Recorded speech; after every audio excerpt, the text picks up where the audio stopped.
building faith together, piece by piece, story by story. Welcome to the Faith in Pieces podcast. Friends, welcome back to Faith in Pieces, a podcast by Mosaic United Methodist Church, where we believe that faith is something that we build together piece by piece and story by story. It's been a while since we had our last series of this podcast where we talked about asking for a friend, but we are back as we start this new sermon series called Made Well. And Whitney will be joining us. Pastor Whitney joined our staff in August, and she's going to be co-hosting with me throughout this entire series. And so, Whitney, we're so glad to have you here at this table. It's not your first time on the Mosaic United Methodist Church. It is not. Podcast. It is not, but it is the first time without people going up and down an escalator behind me. So yeah, we just had this wall. This wall is not going to move. It's just the wall. But you have been on a podcast before, like pretty frequently at St. Peter's, correct? Yes. So we had a weekly podcast, or they still have it. They didn't stop it because I'm no longer there. So they have a weekly podcast. And so I would be on it on a rotational basis when it became my turn. Awesome. Yep. Well, we're still learning here, so you have a lot to teach us. But yeah, this new series that we started called Made Well. We're going to be doing this for the next 4 weeks as we talk about wellness, but we also talk about some specific types of wellness. So this week, we're going to be talking about why wellness is important, kind of looking back at this passage from the Gospel of John and what it teaches us about being made well. And then for the next couple of weeks, we're going to talk about spiritual wellness, mental wellness, and physical wellness. But it's not just going to be the two of us talking in a room for the next 3 episodes. We're actually going to have some guests, some people from Mosaic who are part of the life of that church, and then some people outside of Mosaic that are going to come in and talk to us about these different types of wellnesses. So we're super excited about that. But let's go ahead and start. So today we're going to spend some time laying the foundation for all these different types of wellnesses by starting with really just the basics of it all. Is what does it mean to be made well? And why does that matter for us as Christians? And so, since we're going to be talking about this passage a lot, we're going to read John 5, 1 through 9, which was our passage from this last week. So we'll read it out loud and then we'll just kind of get into it a little bit. So it reads this way. It says, "After this, there was a festival of the Jews, and Jesus went up to Jerusalem. Now in Jerusalem, by the sheep gate, there is a pool called in Hebrew Bethesda, and there are 5 porticos. And these lay many ill, blind, lame, and paralyzed people. One man was there who had been ill for 38 years. When Jesus saw him lying there and knew that he had been there a long time, he said to him, 'Do you want to be made well?' The ill man answered him, 'Sir, I have no one to put me into the pool when the water is stirred up. And while I am making my way, someone else steps down ahead of me.' Jesus said to him, 'Stand up, take your mat, and walk.' At once the man was made well, and he took up his mat and began to walk." So let's get into it a little bit. I think one thing about this passage that isn't mentioned in those 9 verses, but it's mentioned around it, is that Jesus does this on the Sabbath. And so, Whitney, what do you think? Is that significant? And if it is significant, what does it add to this passage for us? So I think what it tells us is compassion over adherence, like rigidity, adherence to the law is so much more important. Jesus is showing compassion. He's teaching compassion, and that the law is not meant to be adhered to if it is going to hinder someone's ability to be made well. Right. And that's not why the laws were created either. Right. Those laws were not done to impede people from being made well. Yeah. There is an Orthodox Jewish woman that I follow on Instagram. Her name is Miriam, and I always get her last name, Ezahu. And one of the things that she talks about, especially when it comes to the Sabbath, things that maybe she does or doesn't do, and she's talking to her followers about it. She says, we live by the law, we don't die by the law. The idea is that we are not supposed to put ourselves in any sort of physical, but also mental or spiritual danger by adhering to the law in such a way that it puts us at risk of not being okay. Right.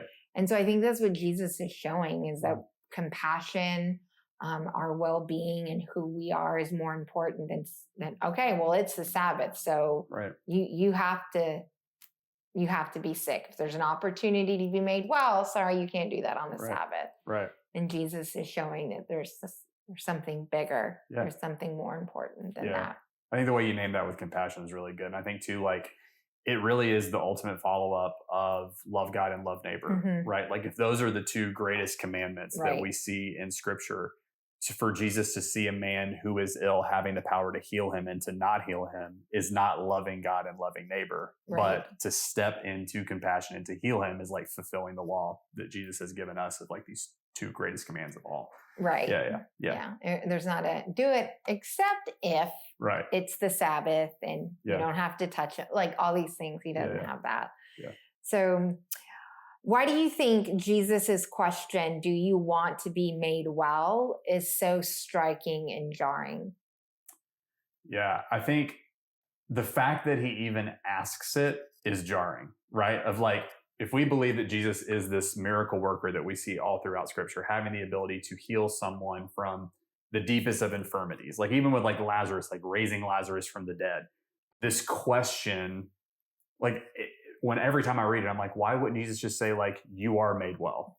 But asking the question of, do you want to be made well? I think it shows us like, we have a choice to make within that too, right? Like we have the choice to make, like, do we want to be made well, or do we want to keep living as we've always lived, or fall into the traps of like what is really difficult in life and what can weigh us down and make us unwell? But just like simply asking the question of this man is really powerful to me. And then you think about, he's been ill in this pool for so long, and I'm sure that he has been walked like away from, that people haven't spoken to him. And for Jesus to go out of his way and to even say words to him, I think is pretty jarring, especially for those who could have been standing around him. So yeah, I think it also brings up that idea that, do you want to be made well is going to force someone to also think, what am I going to have to do, give up or step into, like into something that's uncomfortable in order to be made well. And the reality is there's some people that do not want to do that. Like they don't want to be made well because they don't want to do this. And so like you said, asking the question puts that action on them. And I think that Jesus is like, well, you have a role in this too. You know, he wants that. I think it kind of even follows up with how our passage ends. Of Jesus doesn't say like, okay, you're made well, see ya. Jesus says, you're made well, stand up, take your mat and walk. Like there are follow-up steps that happen from this being made well moment. It's not just this one-time thing, but it's a process that begins with wellness. Right. Yeah.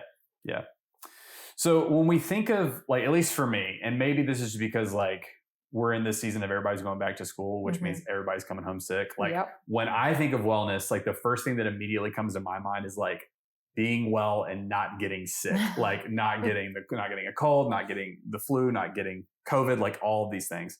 But do we think that like when we talk about wellness, or we see wellness in this story, do we think he's talking about something a little bit deeper than just like healing wellness, like not being sick wellness? I think absolutely, because I think what Jesus is doing is he's healing him on multiple levels. So he's been sick, he's been infirm, so he's been ostracized and he's been marginalized. And so there's this healing that is inevitably going to take place on a cultural level, on a social level, and probably a religious level that he's allowed back into temple, right? So I think Jesus is healing him, are offering him healing in a lot of different ways. He's providing for him access back to what he has lost, what he has lost in his physical illness, which back then, if you were physically ill, you lost a whole lot of things. And so I think that mental weight that he probably had for however long it was, it said he was outside by that pool, not being with his family, not being at temple, weighed down on him. And so he was offering him a wellness on so many different levels. And I think for us, initially our brains goes to physical wellness, but I don't think you can have full physical wellness unless you are well completely Mm-hmm. On all the different levels, spiritual, emotional, mental, all of it needs to be well, or you can't be physically completely well. And I think Jesus knows that, obviously, and he was offering all of that to this man. Yeah, for sure. Like, I agree with all that. And I think too, like, the wellness that's immediately granted to him and just Jesus speaking to him, like, there is that mental wellness, I think, already addressed of like, I see you, right? Like that is a huge piece of our wellness, is feeling like we're seen and like we're heard and like we're known. And just by Jesus going out of his way to speak to him before he even does anything, I think there's already like the bridging of that gap of like, let me show you that you are loved and that you are seen. And then from there, we can continue to do this work together too. Yeah. If you had to define wellness as Jesus is talking about it here, how would you talk about it? So I think, like, when we talk about being made well, I think part of it is living into the fullest hope of what God has for us, right? So like, we are all works in progress, right? And we believe, like, in journeys of sanctification, like, there's going to be ups and downs within that. There are going to be seasons where like we feel like we're really growing into the wellness that God's calling us to have and like the full fruition of life. And there are going to be moments where like our wellness depletes, right? And like that can be because of extenuating circumstances around us. It can just be what's happening in our lives. But hopefully in our journeys of sanctification, that journey of wellness trends upward. Like, you look at the average line on all of the ups and downs, it's going up. And so I think, like, when we think of wellness in the eyes of Jesus, it is Jesus's ultimate hope for us that we will grow in our wellness to be made more complete in the image of God. And that means like talking about all the different wellnesses we're going to talk about in this series of emotional wellness, spiritual or mental wellness, spiritual wellness, and physical wellness. Like, all of those things together allow us to trend upwardly. And there are going to be some seasons, I think, or at least I've experienced, where like I am crushing it in spiritual wellness and then my physical wellness is terrible, right? And like just kind of going back and forth. But to try to get those three things synced up so that we can live into God's fullest hopes for us in life. Like, I think that's what Jesus is talking about of, do you want to be made well? Right. Do you want to live, this is going to sound really cheesy, but like, do you want to live life at the fullest as I see it for you? Right. And that doesn't mean it's going to all be perfect, but it means living more into the image of what God has called us into. No, I think that's really important, because it reminds us that it's all also linked to our relationship with Christ, right? I know when I am neglecting my relationship with Christ, like whenever it has happened, I can tell that the emotional or the mental, the physical, those things are suffering as well. And so they're deeply intertwined with my relationship with Christ. And they function together. They work together. And so the fullness comes from that. Yeah. It all works together. Yeah. So we're going to continue talking about this passage, but like get a little bit like more personal about this. I think it's always helpful for us to evaluate like where we are in this, because like we're trying to be really vulnerable here, right? Like, we don't have everything together. So to talk about like what we do well, what we struggle with, I think hopefully you can feel seen somewhere in this question. But what does being made well mean for you personally in your life? Like, where do you see your wellness thriving? Where do you see like pockets of wellness where like you really have to concentrate and focus on in your life? So because I do have a lot of health struggles and stuff, I know being made well has gone from being cured, because know that that's off the table. That's not going to happen in this life, to being at a place where I can trust Christ with what is and what will be.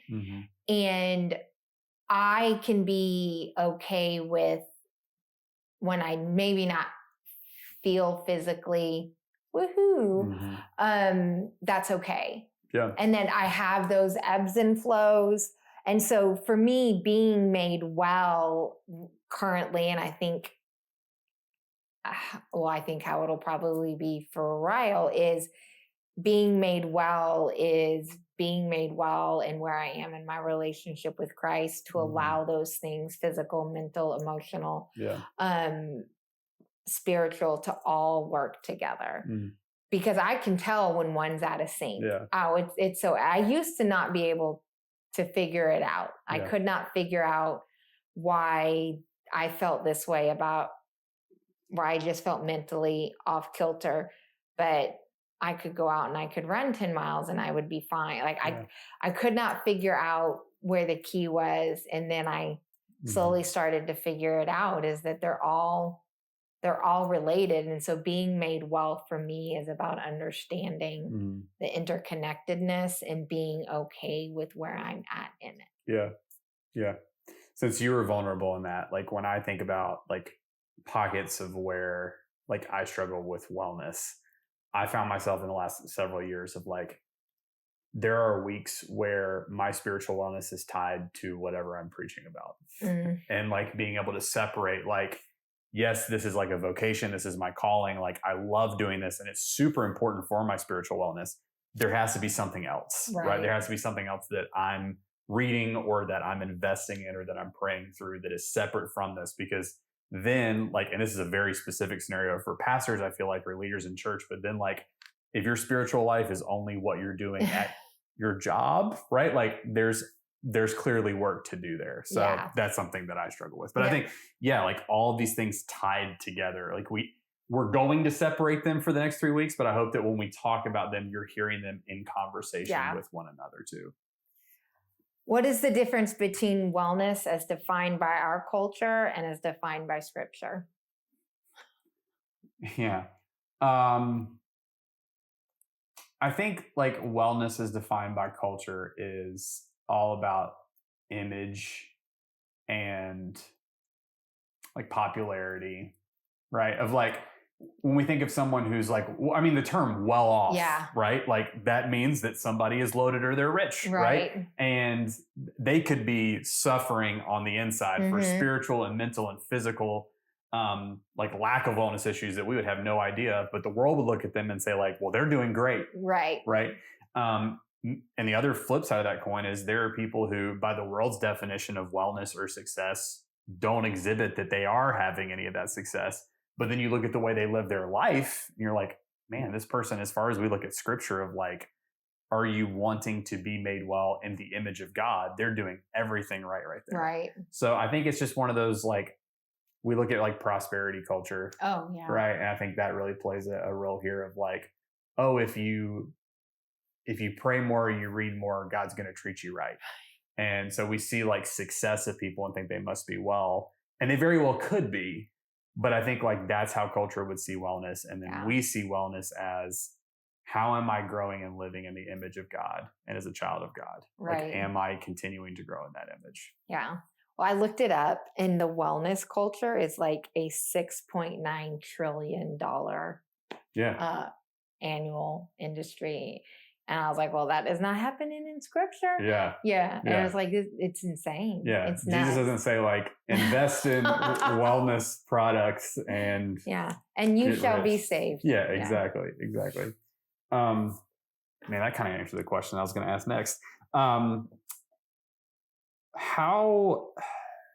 going to skip a little bit because we've actually, like, if we're looking at this guide, we've answered a lot of these questions already. But how can our wellness or lack thereof affect the way that we serve God and serve neighbor?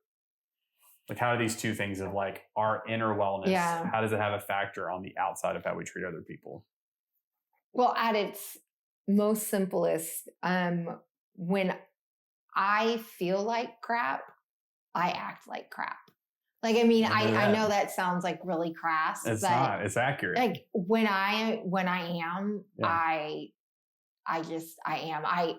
I'm also an 8 on the Enneagram. And so we can just be extremely unpleasant individuals. Yeah. And so when I'm not feeling good, like can get really unpleasant. Yeah. And so when it's a prolonged unwellness, when it is spiritual or mental or emotional, and I think sometimes those are more prolonged unless you're having a real health issue or crisis. Those are unseen You can't always see those, and they can go on for a while, and they take a real big toll on you personally and on your personality. And you just can start treating other people the way that you are physically feeling. Yeah. And it's not good. Yeah. I think, I've seen that in my own life a ton. And for me, it's always like, I recognize it 4 days too late. Yeah. Right. Of like, man, like I've just been in such a bad mood. I've been treating people poorly. Like, why is that? And then I realized like, oh, I have not really cared about my spiritual wellness or my mental wellness. Like I haven't taken breaks, or I haven't like gone for a walk and like just been outside and treated my body well. And like I'm taking it on other people. And then I have to go down that road of like apologizing for the way that I've been behaving and like feel like that whole guilt trip that happens and like just the shame that comes from that. But I think you named that really well. Yeah. So why do you think it's important for the church to talk about this now? Yeah. I think one of the biggest reasons that as I was like planning sermon series, even before you got on board and felt like we've got to talk about this, I think especially when we think about mental wellness, there is such a stigma still in the church about that, about like going to therapy and like keeping that really hush hush of like, we don't want people to know that we're going to therapy because we're going to be embarrassed, or people are going to think that we're crazy, or people are going to think that like we really, really desperately need help, or we don't want to be around that person. But I think like when we think about all of these types of wellness and the people that we're going to bring in, like I believe God has appointed like positions and like even occupations and sciences for us to shepherd us in this wellness journey. So like, this isn't something that we should keep taboo in the church. Like, are you struggling like with your mental health? The church should be an advocate for like getting you the help and the resourcing that you need, not telling you like, okay, well just go pray about it in the corner and you'll be better if you just keep doing that. But like, no, there are people and there are sciences and there are treatments that like exist for this purpose, and we back these up and we want to resource this for you.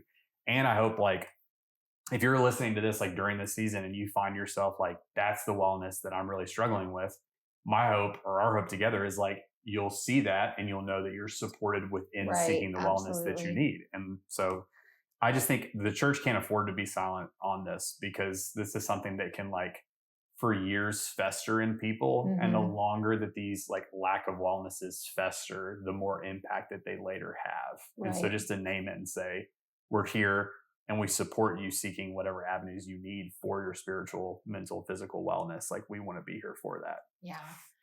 I'm going to talk about it when I do my sermon in this series, but I see a therapist twice a month. Like I have for many years.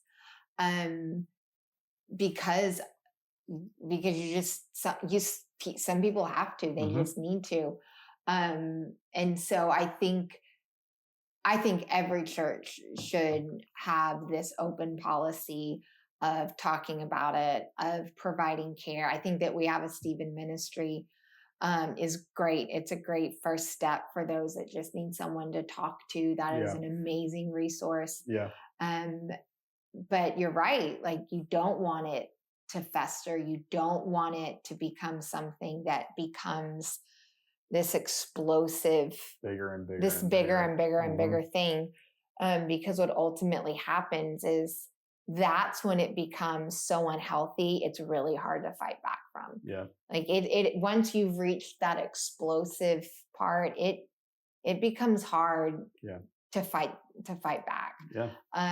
And so just addressing it, and there's nothing wrong with that. I mean, I always tell people, I was like, even Jesus needed mental health breaks. I mean, how many times did he walk away from his disciples? Because he just I can't be around. He got in a boat and he walked away, and he was like, I just can't right now. The disciples, like, I mean, like kind of like a toddler, just like followed him every time. Like, can I please get some time alone? I know. I mean, sorry, not speaking from like current experience. No, not at all. Not at all. No. It's great. But Jesus was the very first, and I think of the very first person to show the importance of mental like health. Cause he was like, I need a break and I'm going to take that break. And he left. I mean, why else would Jesus walk? Like, he's like, I need a break. I'm going to go talk to my dad. And he's going to tell me, just keep going, deal with you people.